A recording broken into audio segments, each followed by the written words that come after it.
Alright, so you see on my board here, one side is cut flat and one side is curvy. It's because this is what I cut off to make a cant, basically the round portion.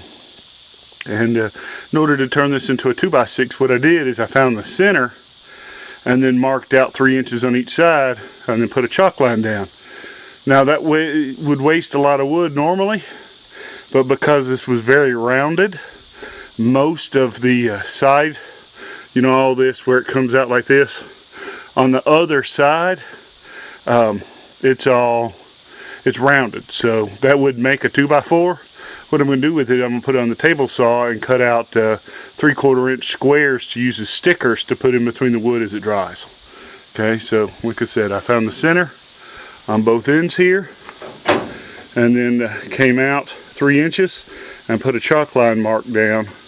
And you know, these were my first boards ever cut with a sawmill, and I pushed too hard sometimes, and so these are a little wavy, but I got a planer to fix some of that.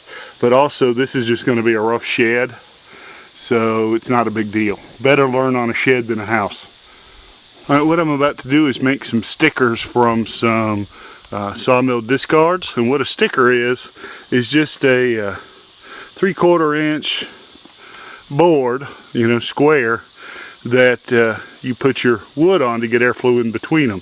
And from making those 2x6s, here's those pieces I cut off, and you see that it's all, you know, it's not really usable for anything.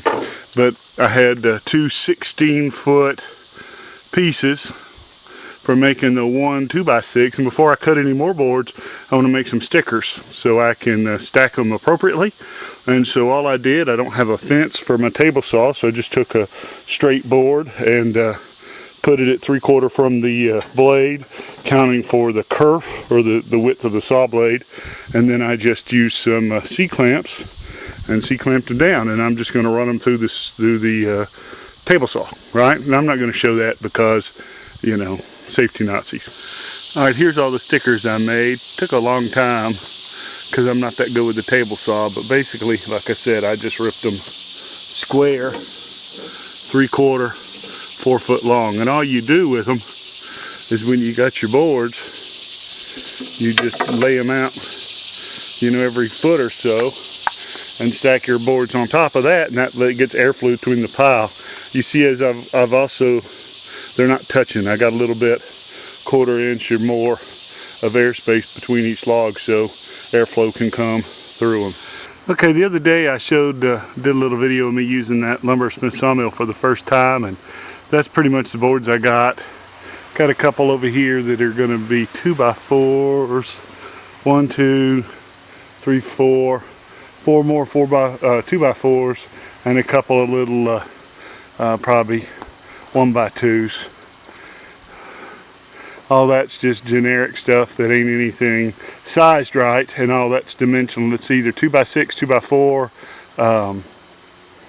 4x4, you know, that sort of stuff. So